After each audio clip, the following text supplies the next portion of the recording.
Kahit anong mangyari, palagi mo sanang ipaalala sa sarili mo yung mga salitang, kaya ko to, magagawa ko to, at higit sa lahat, ipapanalo ko to. Pangako yan. Dahil sa kabila ng mga nangyayaring negatibo sa buhay mo, heto ka, nananatiling nakatayo at patuloy lumalaban sa bawat hamon na ibinibigay sa'yo ng mundo. Isang mundo na minsan pinipilit pasukuin ka. Isang mundo na pinapahirapan ka.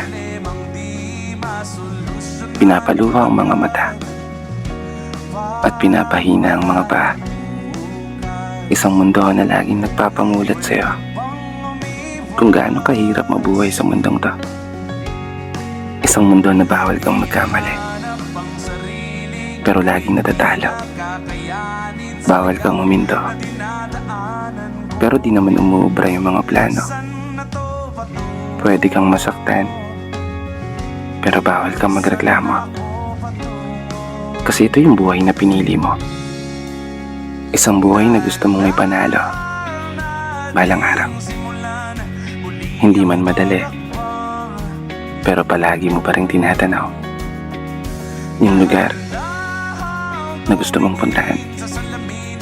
Kahit minsan naliligaw, nalilito, nanghihina, at malapit nang umayaw. Malapit nang sumuko, pero patuloy pa rin lumalaban at tumatayo